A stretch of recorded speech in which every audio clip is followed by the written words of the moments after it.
At my engagement party, my sister announced her pregnancy and joked about stealing the spotlight. Everyone, including my parents, ignored me. My sister announced her pregnancy at my engagement party, smirked and remarked, "Sorry, guess I stole the spotlight again, like I always do." Mom exclaimed eagerly, "Finally, some really exciting news worth celebrating." Dadi concurs. Babies are so much more important than simple engagements. Everyone laughed and congratulated her, except me and my fiancé. So, the next day, we sent out a totally different save the date, announcing our elopement in Las Vegas that weekend. When she realized what it read, she called me and screamed. "My name is Emma, and I am 29 years old. I've been with my fiancé, Ethan Miller, for 4 years, and he proposed to me 3 months ago in the most romantic way possible. We were trekking on our favorite trail where we had our first date when he dropped down on one knee near where we first kissed. It was wonderful, intimate, and everything I'd ever hoped for. I shed joyous tears for around 20 minutes straight. Now let me tell you about my sister, Jenna Bennett. She is 25 years old and has always been the golden child in our lives. I wish I were exaggerating, but I am not. Jenna Bennett achieved straight A's while I suffered from dyslexia. Jenna Bennett did varsity cheerleading while I warmed the bench on JV. Jenna Bennett was accepted to Yale on early admission, whereas I attended community college before transferring to a public institution. Jenna Bennett was the one who got a high-paying marketing position right out of college, whilst I worked 3 part-time jobs to pay off my student loans. But here's what really gets me. Jenna Bennett has a habit of making everything about herself. I mean everything. She revealed her move to New York City during my college graduation banquet. When our grandma died, she used the funeral to inform everyone of her promotion. When I got my first car, she showed up for the family cookout in a shiny new BMW. It's as if she has a radar that detects when no one is looking at her, and she can't bear it. So, when Ethan Miller and I got engaged, I knew I needed to plan our engagement party carefully. I carefully chose a date when Jenna Bennett stated she couldn't make it. She had a work meeting in Denver. I thought, finally, I could have a moment just for me and Ethan Miller. One time where I could enjoy happiness and love without Jenna Bennett stealing the show. I spent weeks planning this celebration. I have been talking for weeks. I made all of the decorations by hand, spent hours finding the ideal music, and even learned how to prepare the elegant hors d'oeuvres I saw on Pinterest.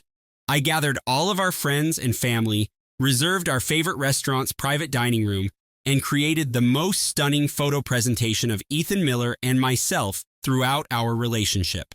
I had trouble sleeping the night before because I was so eager. The party was scheduled to commence at 6 p.m. on Saturday. At 5:30, I'm finishing up my makeup when I receive a text from Jenna Bennett. Surprise! The conference concluded early and I got the final flight out. I just landed and am on my way to your little celebration. My heart fell. I just knew she'd find a way to make this about herself. But I reminded myself to keep cheerful. Perhaps she will behave for once. Perhaps she'd simply be glad for me. I should have trusted my gut. The party began well. Everyone was socializing, admiring the decor, and applauding Ethan Miller and me. I felt as if I was shining. Ethan Miller looked stunning in his blue suit, and I adored how he kept his arm around my waist while proudly introducing me as his fiancée. For approximately an hour, everything went perfectly. Then, Jenna Bennett arrived. She walked in wearing a magnificent red dress that probably cost more than I make in a month, with her hair flawlessly groomed, as if she had just come off a magazine cover. She made a spectacular entry, hugging everyone tightly, apologizing for being late, and ensuring that everyone noticed her arrival. But I did not mind. I was just glad to see her, and I truly believe she was there to rejoice with us. We were ready to cut the engagement cake when Jenna Bennett stepped up and tapped her champagne glass with a fork. "Excuse me, everyone. I have an announcement." My blood turned icy. I looked at Ethan Miller and saw the same dread in his eyes. This was it. This was the moment she was going to take my thunder. "I know this is Emma and Ethan Miller's special day," Jenna Bennett said. And, for a brief moment, I assumed she was just going to make a toast. "But I have some news that I just can't keep to myself any longer." She paused for dramatic effect, a familiar smirk developing across her face, the same smirk she'd worn when she announced her Yale acceptance at my high school graduation party. "I'm pregnant." The room exploded. I am not exaggerating. It literally burst with excitement. Everyone began screaming, clapping, and jumping up to congratulate her. My mother broke into floods of pleasure, coming up to hug Jenna Bennett and twirl her around. My father was beaming as if he had just won the jackpot. Our aunts and uncles were literally trampling each other to get to her. I stood there transfixed, clutching the knife we were meant to use to cut our engagement cake. Ethan Miller's arm tightened around my waist, and I could feel his rage spread throughout his body. But Jenna Bennett was not done. Oh no, she wasn't finished. She glanced directly at me, her smirk becoming broader, and added, "Sorry, guess I stole the spotlight again, like I always do." I felt as though I had been slapped. She spoke loud enough for everyone to hear, and a few people chuckled, as if it were a funny sister joke rather than a premeditated hit. But then, my mother chimed in, and I really lost it. "Finally, some real exciting news worth celebrating," she shouted, still clutching Jenna Bennett. "I mean, engagements are nice, but a baby? This is what we've all been waiting for." My father nodded excitedly. "Babies are so much more important than simple engagements. Jenna Bennett, honey, when are you due? Do you know if it's a boy or girl? Have you picked out names?" Everyone chuckled and agreed, quickly focusing their attention on Jenna Bennett. They began asking her a million questions about her pregnancy, due date, symptoms, and plans. The engagement cake was forgotten on the table. The presentation I had spent hours creating was still playing on the screen, but no one was looking at it. I could feel tears in my eyes, but I refused to cry. I wouldn't give Jenna Bennett the joy of witnessing my breakdown. Ethan Miller clasped my hand, whispering, "Let's get out of here." I shook my head. I was not going to run away from my own engagement party. For the next 2 hours, I saw everyone adore Jenna Bennett. They discussed baby names, nursery themes, and pregnancy symptoms. They inquired about the father. Apparently, it's Derek. She has been dating him for 5 months. 5 months. She has known him for less than a year and is pregnant with his child, but that seems more deserving of celebration than my 4-year relationship with Ethan Miller. A few folks approached me during the night to congratulate me on my engagement.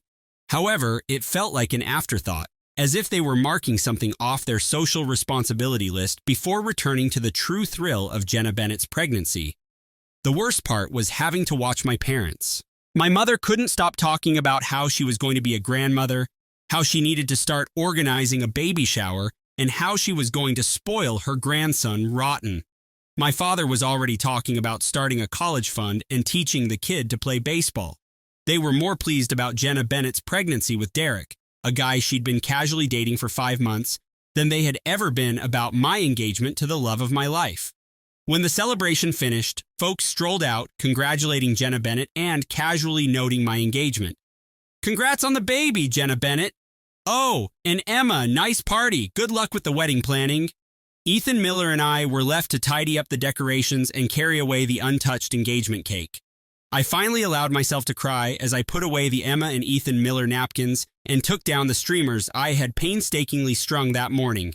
"I can't believe she did that," Ethan Miller exclaimed, his voice filled with rage. "I can't believe your parents just went along with it." "I can," I replied coldly. "This is exactly what I expected would happen." "We should have eloped," he mumbled, tossing crumpled napkins into a garbage bag. "We should have just gone to Vegas and avoided all this family drama." And that's when the idea struck me. That night, I was unable to sleep. I kept revisiting the evening in my head. Jenna Bennett's smile, my mother's comment about really wonderful news, my father dismissing our engagement as trivial, and how everyone laughed when Jenna Bennett mentioned stealing the stage. I was finished. I was so tired of being the afterthought, the consolation prize, the less significant sibling. I was tired of Jenna Bennett making everything about her and my parents allowing her conduct. I was done being kind, understanding, and taking the high road. I sought vengeance. Around 3:00 a.m., I shook Ethan Miller awake. "You said we should have eloped," I murmured. "What?" he said, still half sleeping. "You said we should have eloped. Let's do it." He sat up, instantly alert. "Are you serious?" "Dead serious. Let's go to Vegas this weekend. Let's get married and not tell anyone until after it's done." Ethan Miller remained quiet for a long time. "Emma, are you sure? You've been planning this big wedding for months. You have the venue booked, the dress ordered, the photographer lined up."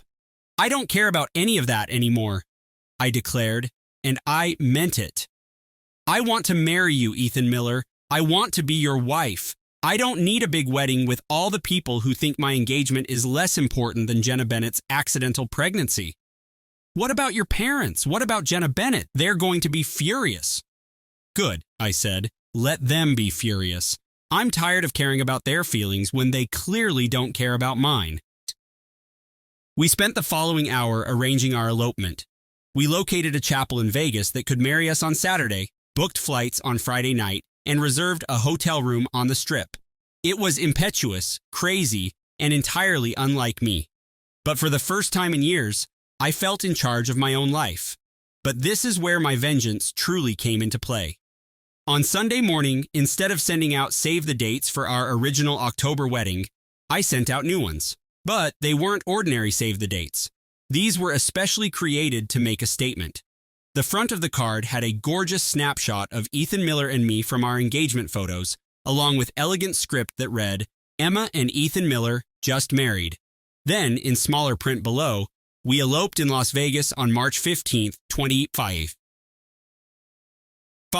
surrounded by strangers who were genuinely excited for us."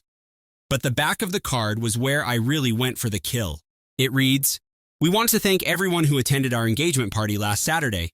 It was eye-opening to see who actually supported our love and who came for the free food and drinks.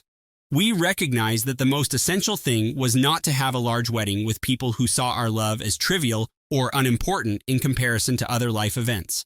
Instead, we chose to celebrate our commitment in a setting where strangers applauded us more than some of our own family members did at our engagement party. We got married by Elvis at the Little Chapel of Hearts in Las Vegas, and it was perfect. We laughed, sobbed, and swore to love one another forever, without anyone attempting to take our attention or reduce our happiness. We will host a small celebratory dinner for people who have truly supported us throughout our partnership. If you're not sure if you'll be invited, ask yourself this. Did you congratulate us at our engagement party before congratulating someone else on an unrelated announcement? If the answer is no, you will probably not hear from us. Love, always, Ethan Miller and Mrs. Thompson. P.S. We'll be on honeymoon in Hawaii for the next 2 weeks, so don't anticipate rapid responses to calls or texts. I realize it seems harsh, but I didn't care about being courteous or diplomatic. I was weary of playing the greater guy while everyone else got to be selfish and careless. I had 150 save the dates made overnight by a quick printing firm and sent them out via express delivery on Monday morning to everyone who had been invited to our first wedding, family, friends, co-workers, everyone. I wanted Jenna Bennett and my parents to get the word loud and clear. Ethan Miller and I left for Vegas on Friday night, and it was the best decision we'd ever made. Our wedding was small, intimate, and beautiful. The Elvis impersonation was just hilarious. The chapel was delightfully corny, and we both laughed until we wept. Complete strangers applauded us on the street, brought us drinks, and celebrated alongside us as if we were old friends. It was exactly what our engagement party should have been.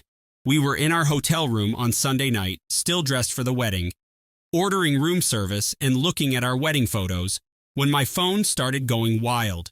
First, it was my mother, then my father, then Jenna Bennett, then my aunts and uncles, then my friends. Text after text, call after call. Everyone was stressing out about the save the dates they had received that day. But word had already spread via family group chats and social media. I disregarded them all. Ethan Miller and I ordered champagne and strawberries and held our own secret party. We were married, we were pleased. And for the first time in my life, I didn't care what others thought. But Jenna Bennett was persistent. She called me a dozen times on Sunday night. 12. When I did not respond, she began messaging. "What the hell is wrong with you, Emma? Are you really this petty? Mom and Dad are sobbing. Are you happy now? You are being silly. Emma, I'm pregnant. I'm afraid and excited, and I needed my family's support. You cannot be married without informing anyone. This is ridiculous. Call me back right away." I deleted all texts without responding. Monday morning, she took a different approach. She dialed Ethan Miller's phone. "Ethan Miller, please, you have to talk to Emma. She's lost her mind. This is all a huge misunderstanding." Ethan Miller, bless him, has just said, Jenna Bennett, Emma and I are married now, and we're very happy. We're not interested in discussing this further. He hung up. That's when she completely lost it. She began contacting my workplace, my friends, and everyone she could think of who might be able to reach me. She even contacted my best friend Lisa and cried about how I was wrecking the family and how she hadn't meant to hurt anyone. Lisa, who had been at the engagement party and seen the entire incident, simply told her, Jenna Bennett, you made your bed. Now you have to lie in it. The calls and texts lasted 3 days. By Tuesday, everyone had received their save the dates, and the family drama had reached a boiling point. My parents begged me to come home so that we could talk this through like a family. My relatives and uncles were separated. Some believed I was being overly harsh.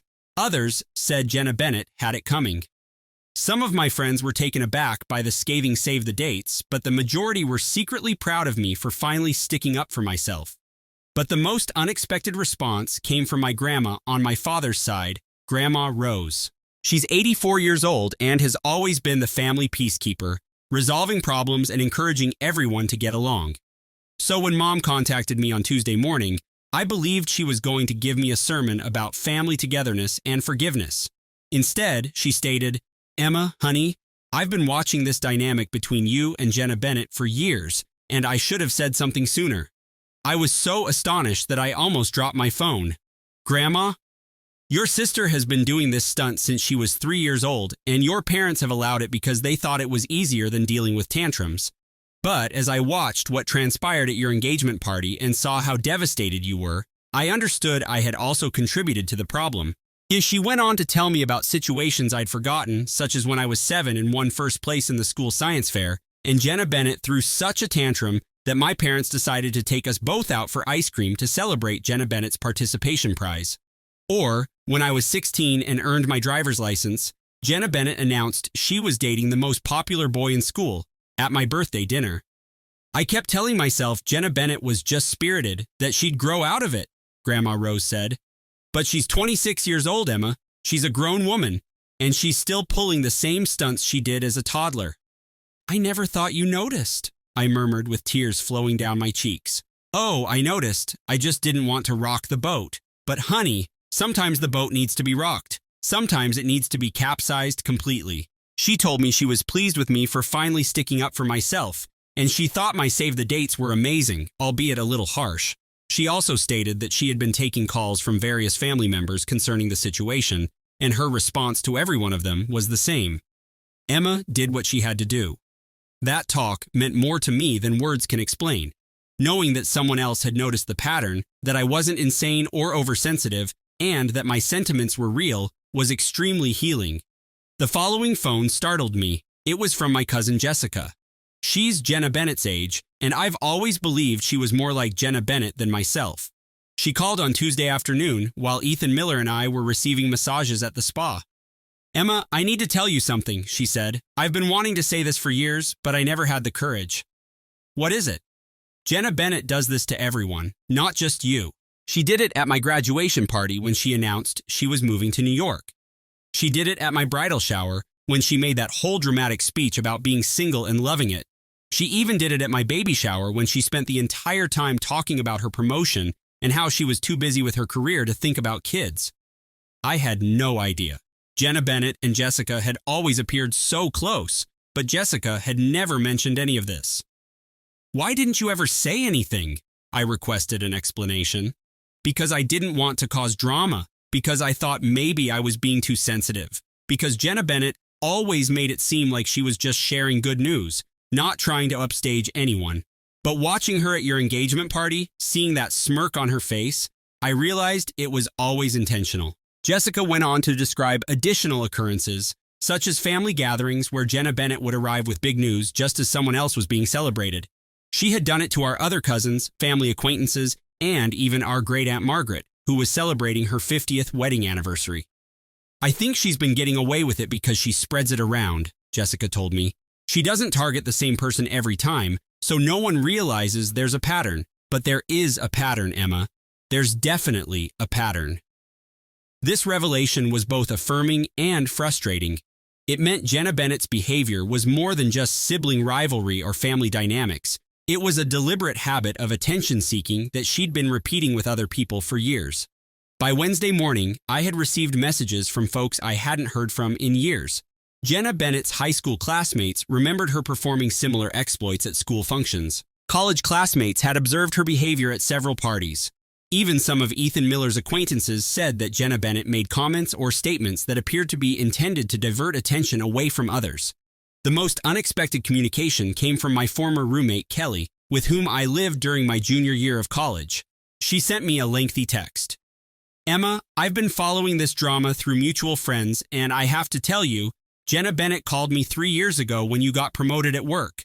She was asking all these questions about your relationship with Ethan Miller, about your job, about your plans for the future. At the time, I thought she was just being a concerned sister, but now I'm wondering if she was gathering information to use against you somehow." The more I discovered about Jenna Bennett's pattern of behavior, the angrier I felt. She was more than just impetuous and attention-seeking. She was also strategic. She was calculating. She had been purposefully damaging other people's happiness for years. But the message that really got to me came from Amanda, my best friend from high school, with whom I had lost touch after graduation. She sent me this Facebook message. "Emma, I saw your cousin post about your situation on social media, and I had to reach out. I've been thinking about this for years, and I think Jenna Bennett is the reason we lost touch." She went on to say that after our high school graduation, Jenna Bennett contacted and told her that I was too busy with my new college pals to maintain old friendships. She said I had specifically informed her that I didn't want to keep in touch with individuals from high school since I was moving on to bigger and better opportunities. "I was so hurt," Amanda wrote. "I thought you'd become stuck up and didn't want to be friends with someone who was going to community college. I never reached out because I thought you looked down on me. But seeing how Jenna Bennett treated you at your engagement party, I'm starting to wonder if she lied to me about what you said." I was devastated. Amanda had been one of my closest friends, and I'd always wondered why she stopped responding to my phone calls and messages after graduation. I imagined she was preoccupied with her own affairs, but it turned out Jenna Bennett had purposefully harmed our friendship. I immediately called Amanda, and we spoke for 2 hours. She told me she'd always regretted losing touch with me and had considered reaching out over the years, but was too embarrassed by the mistake. We made plans to meet up when I returned from my honeymoon. These discussions were eye-opening in the most unpleasant way. They demonstrated that Jenna Bennett's behavior was more than just a family issue. It was a pattern that had influenced many aspects of my life. She had been eroding my relationships, accomplishments, and happiness for years, and I had been too close to the issue to see it properly. Throughout it all, Ethan Miller was great. He listened to every phone conversation, held me while I wept, and never indicated that I was exaggerating or being overly dramatic. He'd seen some of Jenna Bennett's conduct over the years, but he was astounded by the severity of it. "I'm very sorry," he remarked after I told him about Amanda. "I'm so sorry you've had to deal with this for so long without realizing what was happening." "I feel so stupid," I said. "How didn't I see it? How could I have missed the fact that she was doing this intentionally?" "Because you're a good person," he replied. "You have a positive attitude toward everyone, especially your family. You wanted to think that Jenna Bennett's actions were merely a coincidence or bad timing, not evil intent."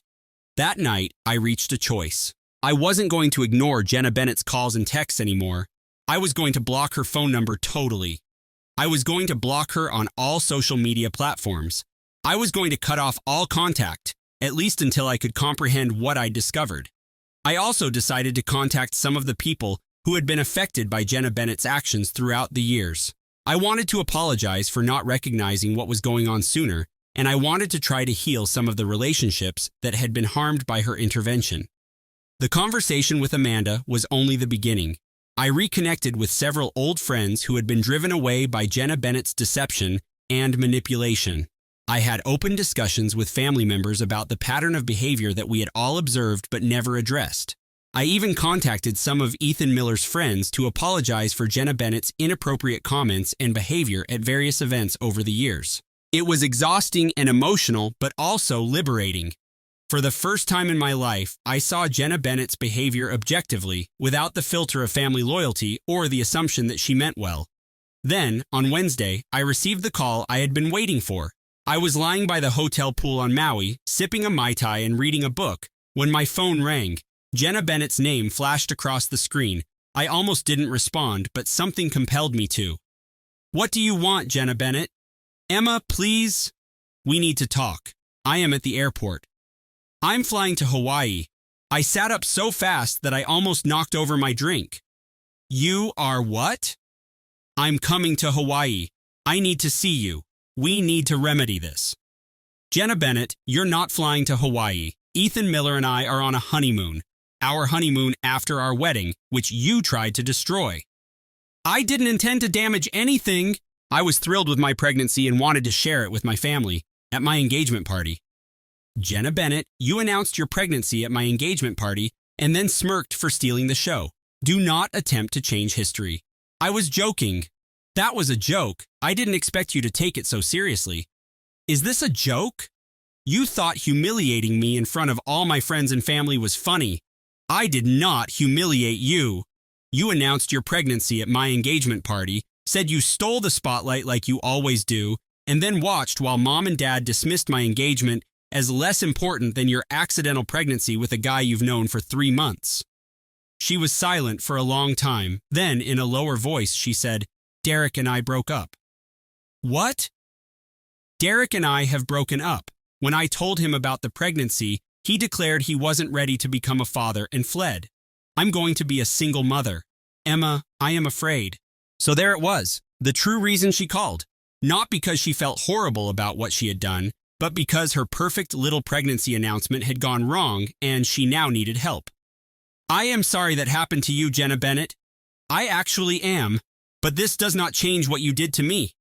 But I need you, Emma. I need my family. I made a mistake, okay? I apologize. I sincerely apologize. You're sorry Derek left you. You are not sorry for what you did to me. That's not true, isn't it? If Derek was still in the picture and your pregnancy announcement had gone as planned, would you call me to apologize? Would you have considered how your actions affected me at my engagement party? She didn't respond, which was enough. Jenna Bennett, I have spent my entire life being understanding of your behavior. I have made excuses for you. I have taken the high road. I have been a bigger person. But I am done. I'm done being your fallback plan when your real life fails. You are my sister and mine, but you have never acted as such. You've spent our entire lives competing against me rather than supporting me. You've made everything about you, and I've allowed it, because I love you and want to keep the peace. But I am married now, Jenna Bennett. I have a husband who loves me and prioritizes me, and I am not going to let you or anybody else treat me as an afterthought anymore. So that's it? You're just going to cut me out of your life? I am going to quit allowing you to hurt me. If you want to be in my life, you must earn it. You'll have to show that you can be happy for me without making it about yourself. You'll have to show me that you're concerned about my feelings and happiness. I do care. No, you do not. You want me to be there for you when you need me. There is a distinction. She began crying, loud, dramatic sobs that I'd heard 1,000 times before. Please don't do this, Emma. I'm pregnant and alone, and I need my family. You should have considered that before announcing your pregnancy at my engagement party and then smirking about stealing the show. I said I was sorry. No, you admitted you made a mistake. You said you were joking. You claimed you didn't mean to hurt anyone, but you never sincerely apologized for what you did. You never admitted that it was incorrect. You just want me to get over it so you can continue to treat me any way you want. That's not... I don't... Jenna Bennett, I'm going to hang up now. I'm on my honeymoon with my husband, and I'm not going to let you destroy it either. Emma, wait! I hung up. Ethan Miller gazed at me from his lounge chair. How do you feel? Good, I replied, and I meant it. I feel really good. The rest of our honeymoon was fantastic. We flew from Vegas to Maui for a week of snorkeling, hiking, eating delicious food, and discussing our future plans. We discussed the house we wanted to buy, the children we wanted to have, and the travels we wanted to take. We discussed everything except my family drama. When we returned home, there were flowers waiting for us.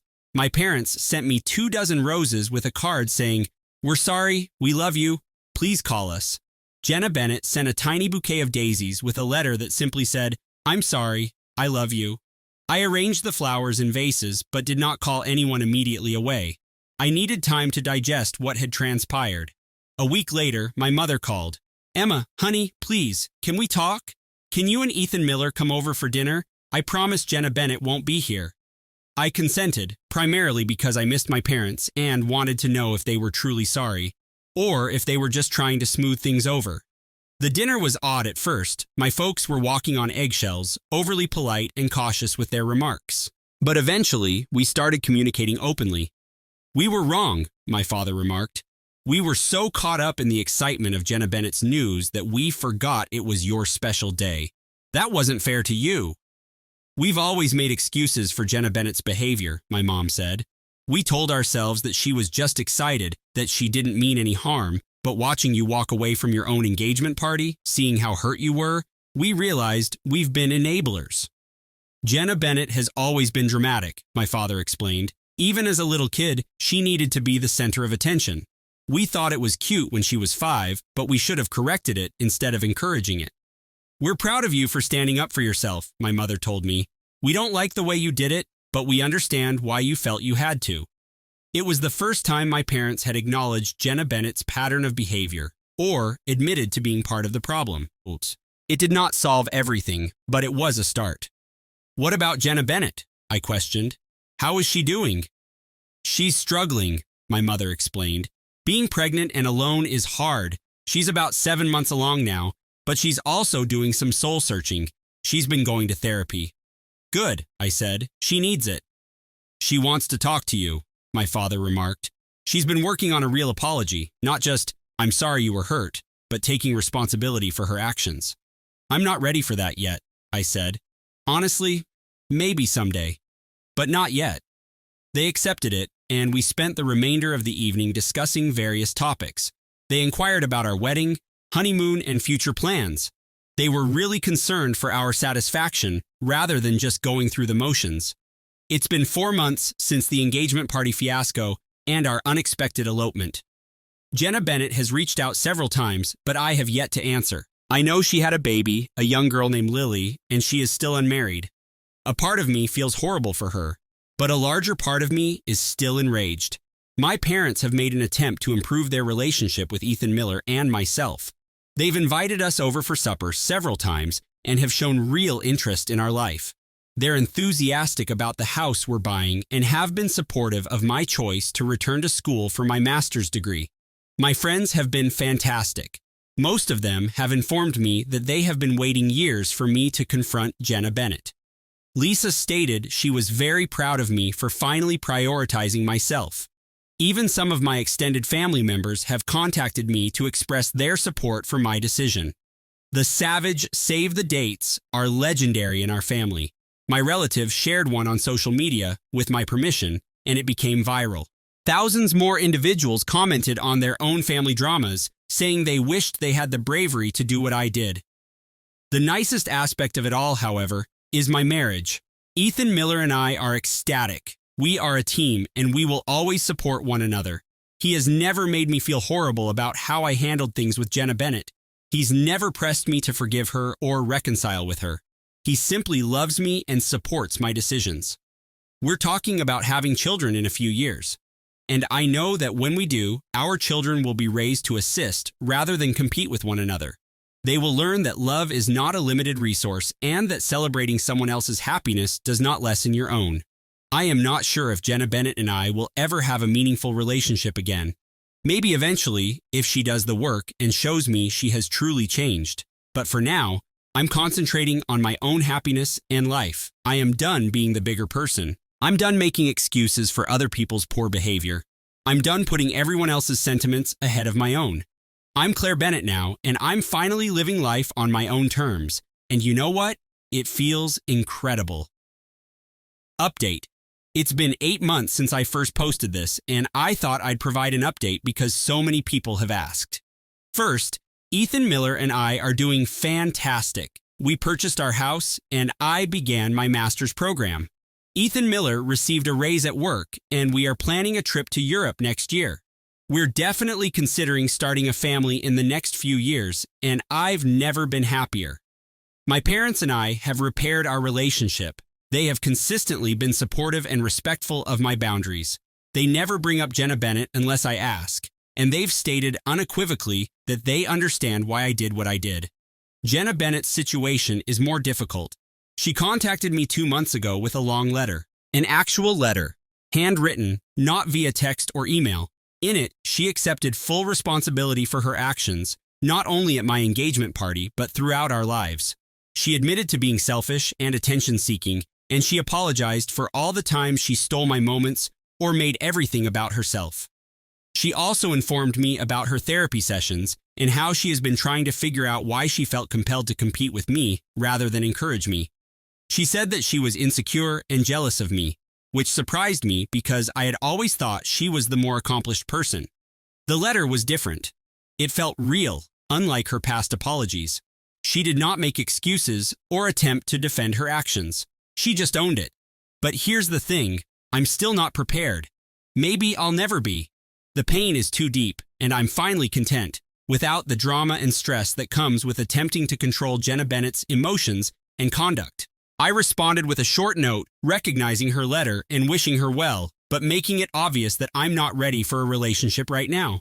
I told her I was delighted she was getting help and wished she could be the person her daughter deserved. Some folks believe I am being too tough. They believe I should forgive her and go forward. However, I've learned that forgiveness does not imply that you must accept someone back into your life. I can forgive Jenna Bennett for my own peace of mind while still protecting myself from further harm. I'm not the same person I was a year earlier. I am stronger, more confident, and more eager to advocate for myself.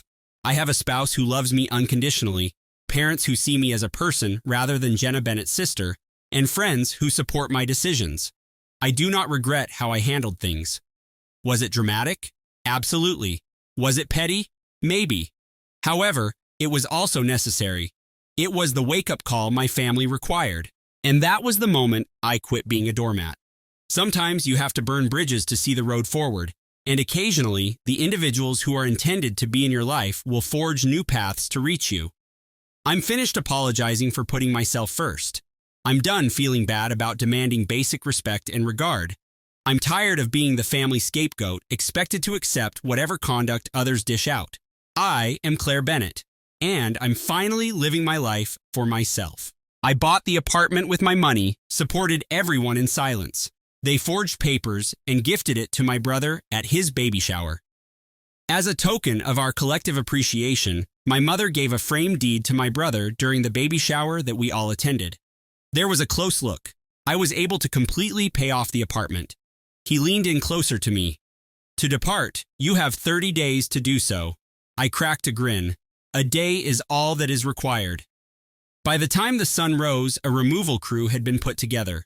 They have removed the cabinets. There are no fixes left. There was a tear in the flooring. I even bought a washer and dryer, and I took it with me. My brother sent me a text message at 6:41 p.m. asking, "Is this a joke?" I responded by saying, "Not yet, but tomorrow's delivery might be." The words that arrived at their door the following morning were, "It began with a cake." It was one of those fondant monstrosities that looks more like a ginger reveal that exploded at a Tiffany's outlet than it does like an actual dessert. Perhaps blue ribbon, edible pearls, and little plastic shoes balanced on top like the cherry of poor choices. My mom was standing next to it, beaming as if she'd just solved generational poverty through themed desserts. I wasn't supposed to be here. Technically, I wasn't even invited. I got the address from my cousin, who sent it with a "don't shoot the messenger" text, the kind of family loyalty that could get you voted off an island. Right before the cupcakes and after the pastel balloon arch collapsed for the third time, my mother clinked her glass with a fork and announced that she had an announcement.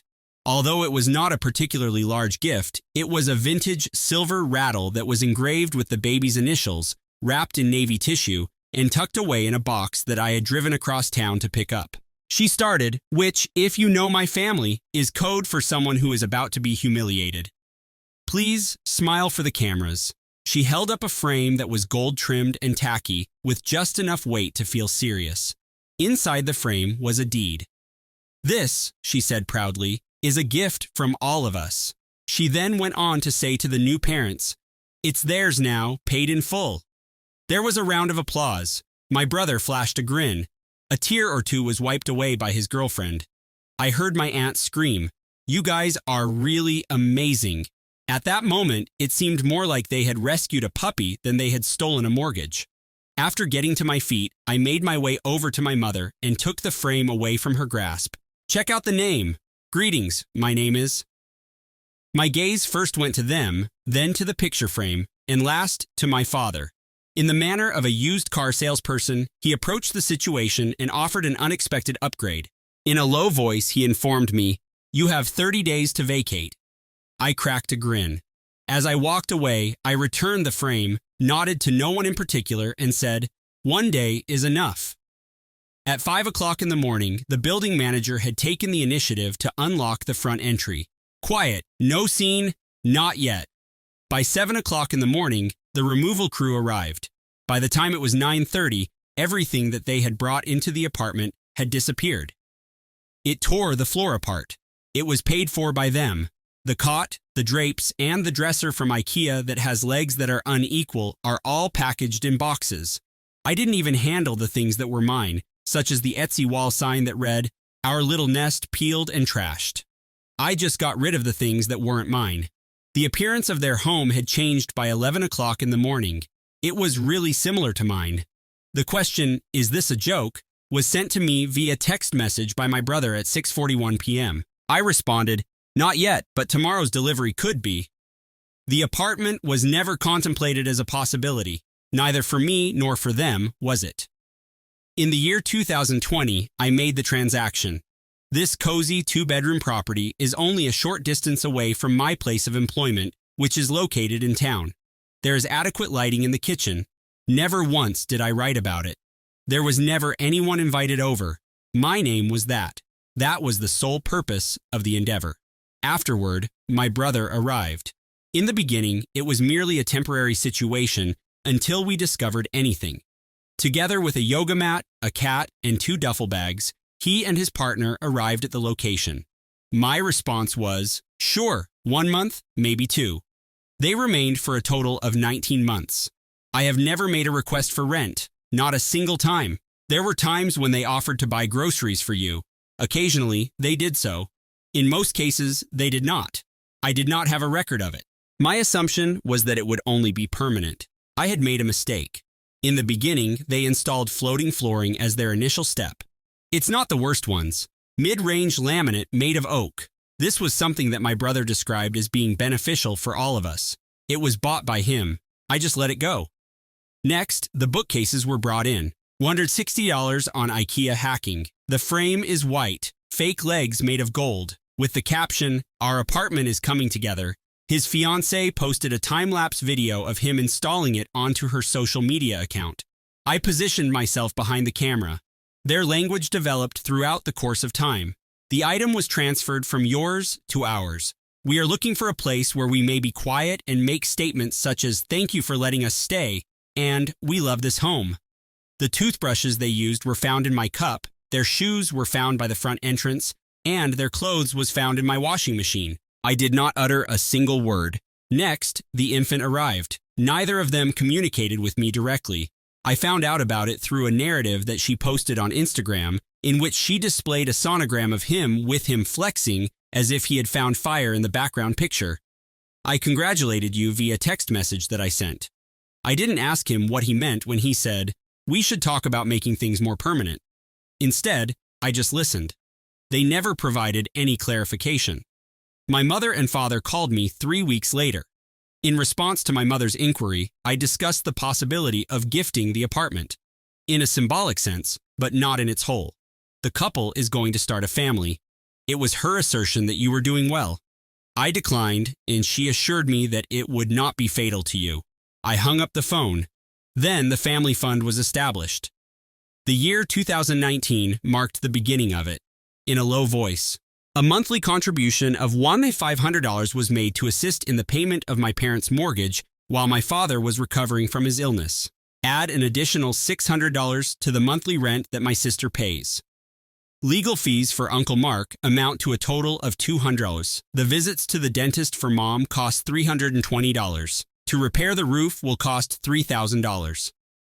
After some time had passed, I decided to quit tracking, but my bank did not. More than 4 years.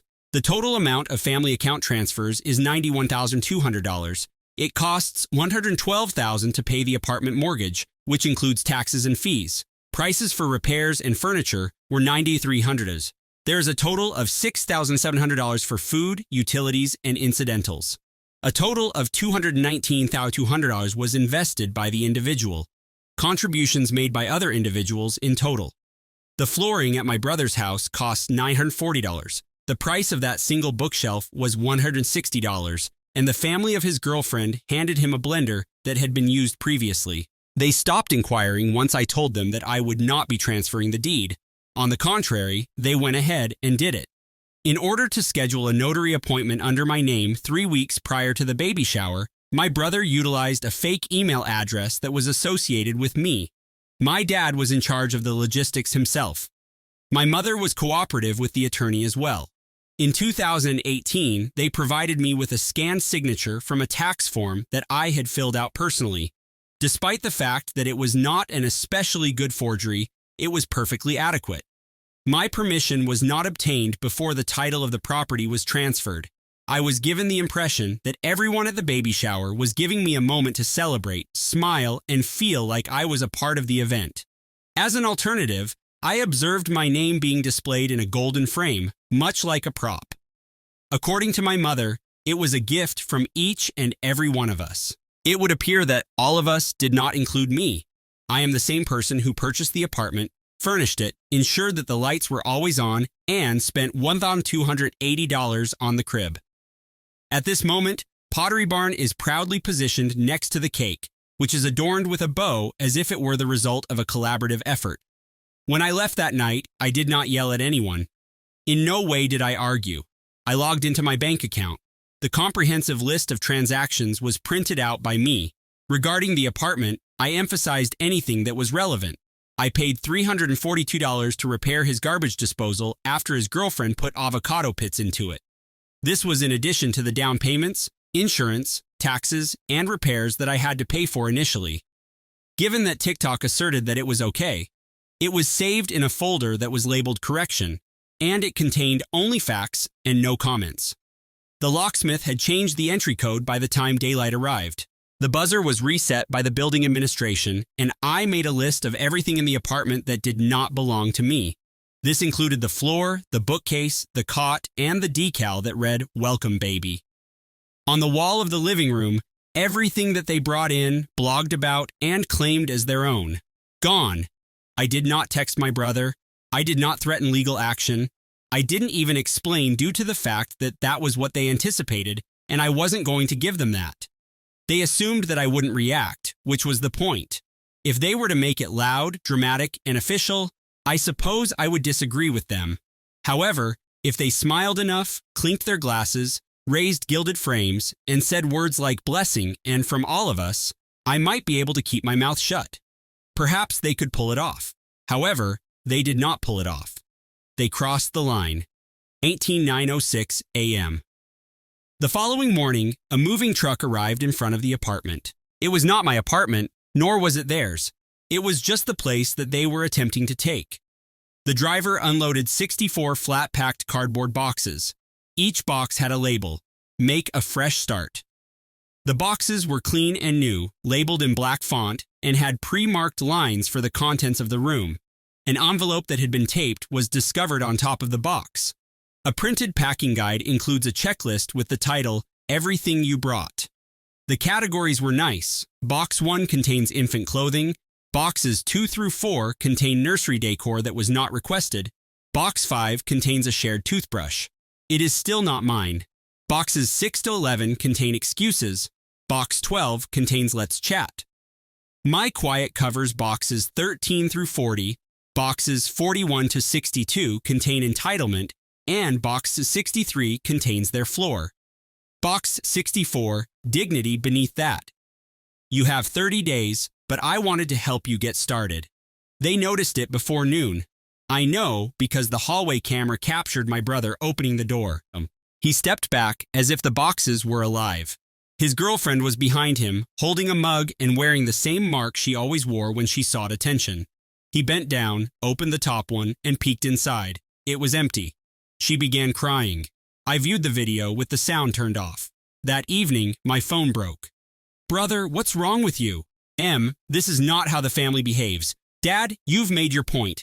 Enough. Sister, are you okay? Okay. I didn't respond. Not for them, not anymore. I'd already created my own spreadsheet. Everything I paid for, carried, and they took. I sent it as one PDF. Subject: apartment final numbers. At 4:17 p.m., my mother called back. I let it ring. She left a voicemail. We never intended to seize it. It was symbolic of the baby. I saved the audio file and named it symbolic.mpp3. The following day, my brother showed up. He pressed my buzzer 5 times, and I saw him through the peephole. He was wearing a hoodie and sweatpants, and he was holding a box that was only half folded. I did not open the box. He left the box on my doorstep, and inside was a message that said, "Are you really going to do this?" After that, I stood there until it started raining. That weekend, I had the floors they installed returned. Every plank, screw, and strip of underlayment. I labeled the box. Technically, your reclaimed item is included. He paid $940 for packing peanuts and provided a receipt. It's worth noting that using your own resources makes rebuilding easier. They went out in silence. No more social media. Goodbye. No drama in the group chat. Just slowly disappearing. By the end of the month, I had regained control of the flat in all important ways. Their candles had lost their fragrance. Their coats from the hallway are gone. The baby's name banner folded and returned. Nobody ever asked for the 64 boxes back. I'm assuming they used them. 1 month later, my mother sent me a group email. Subject: family reconciliation. It contained bullet points. Allows not to allow money come between us. This can still result in a win for everyone. Forgiveness is a gift. Remember who helped you when you were in need. I did not react, but instead forwarded it to myself with a different subject line. Family rebranding. Then I archived it. The apartment is quiet now. Sometimes I turn off the lights and just listen. The ghosts of their plans can still be heard echoing throughout the walls. However, ghosts are quieter than people and easier to eliminate. They tried to be loud, then they attempted to be quiet. Then they tried meek. It began with a text from my sister. Let's just reset. There's no drama, no receipts, a clean slate. I then received a call from my mother. There is only voicemail. I understand we've made mistakes, but you're the wise one. You always were. And then my favorite, a message from my father. Come to dinner. Let's have a conversation between men. They choose a Tuesday. I said yes. The restaurant was Italian and mid-level. They expected the gloomy lighting to make everything gentler. They were wrong. I arrived second. They had already ordered a bottle of wine and 2 glasses. I did not touch mine. My mother launched first. We were under pressure. Then everything became so crazy with the baby. Then we should not have gone behind your back, but we did because we loved you. I let them complete their short conversation. I then opened my bag. 3 objects, quietly placed on the table. A USB, a manila folder, and 1 laminated document. My father reached for the USB. I pulled it back. You won't need it. I've already emailed it to your employers at the bank. My mother froze. I handed her the folder. A legal notice canceling power of attorney is included with a notarized termination of all co-signed accounts. A side letter to conclude my monthly contributions. There's no hoopla, just documents. I looked at my sister. You are no longer covered by your insurance plan. Effective last week. She blinked again and then attempted to grin. That is okay. I will work something out. I nodded. Will you? My brother did not show up, so I gave him his own packet by courier. A bill for the use of the property, an itemized spreadsheet of damages, and a QR code that leads to a Dropbox folder titled Resources to Get Started. The folder contains pre-made resume templates, examples of cover letters, a fake LinkedIn profile, and a brief instruction on how to apply for jobs once the free ride has been completed. On that particular Saturday, I organized a picnic for former family members. There was a park table, plastic cups, and name tags with first names and job titles, but no one had job titles, so I brought extras. Each tag said, available. Ask me about my capabilities. My aunt cried when she saw hers. My cousin pretended that it was a joke. My mother described it as confrontational. I stated that it was intentionally confrontational. I then distributed folders within each one which contained one printed copy of the URL for the job board, one fact sheet, and a sticky note. Since you stated that I was the responsible one, I am assisting you in becoming responsible as well.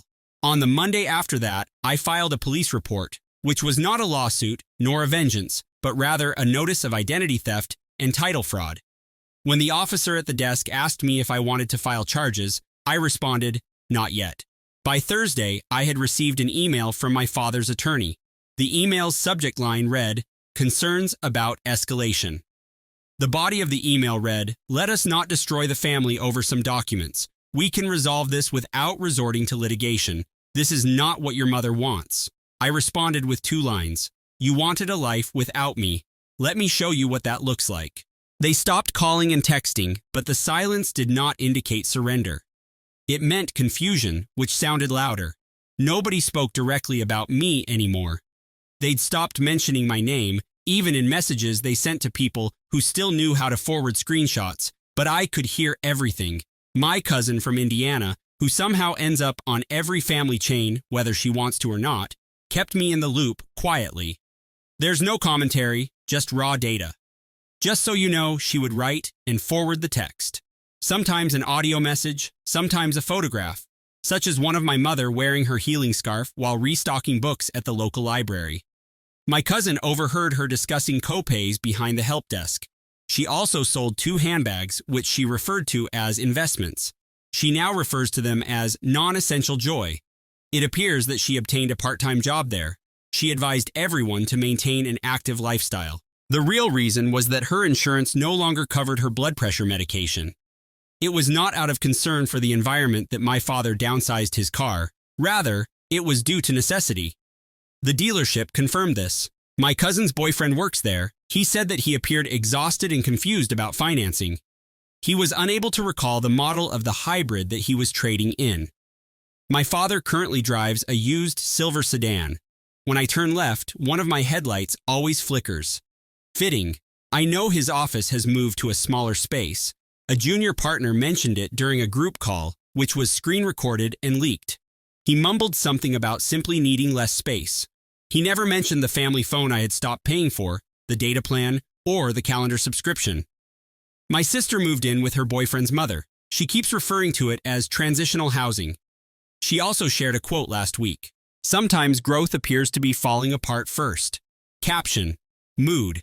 Her tuition plan, which I used to fully cover, temporarily has lasted for 5 months. The rug in the guest room smells like wet dog and shampoo that has expired without being used. It is now split between 3 payment systems. She missed one of them, received an email, forgot her login, called the university, was placed on hold, cried, hung up, and tried again the next day. She shared all of this with our cousin over coffee. The cousin called me afterward, dryly. "She's learning." My brother hosted the baby's first birthday party at their own apartment.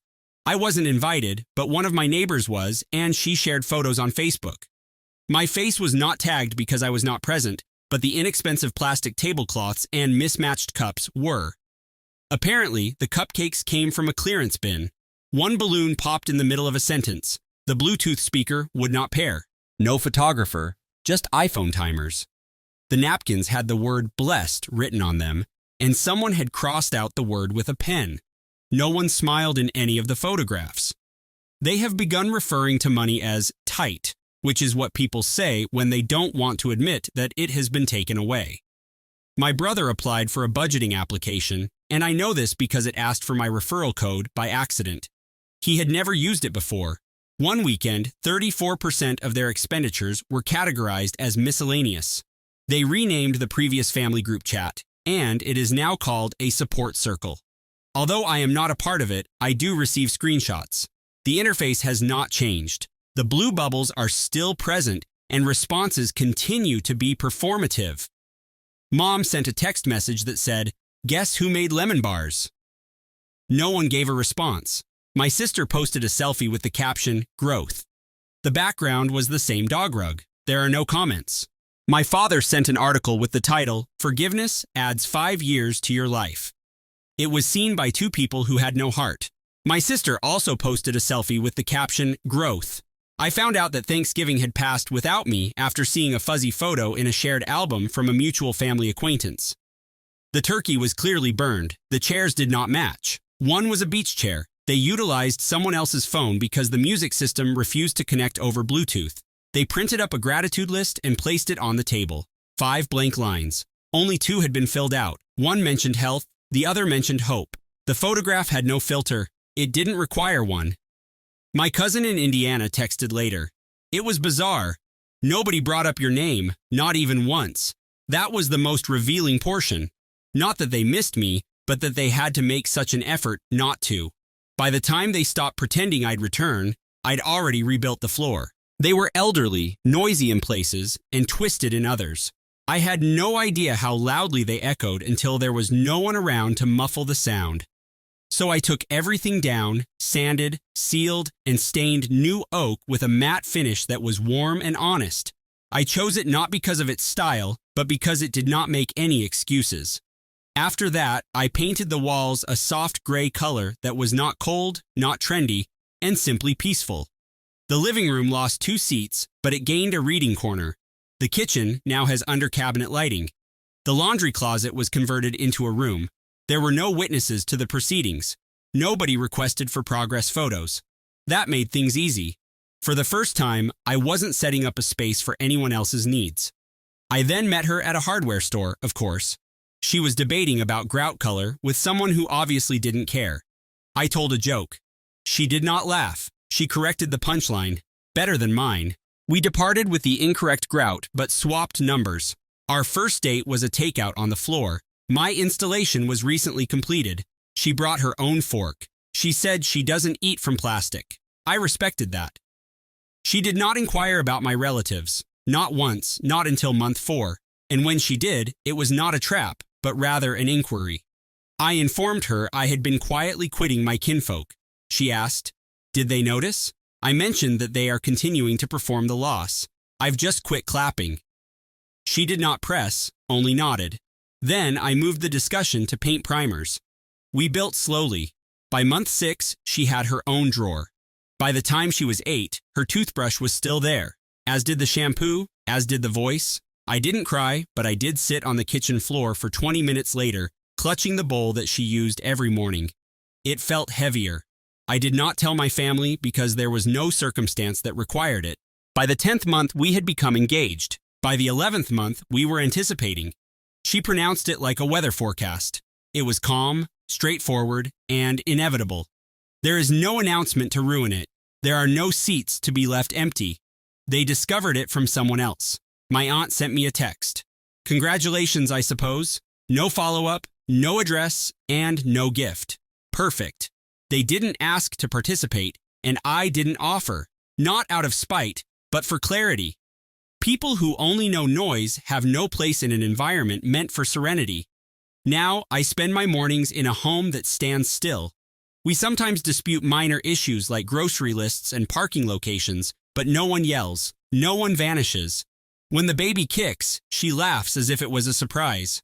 Every time there was a closet full of hand-me-downs, we gently declined and made our own crib. Because nothing hurts now, there are those evenings when we sit in the nursery and say nothing because silence has changed its meaning. It no longer signifies absence. Rather, it conveys sufficient information.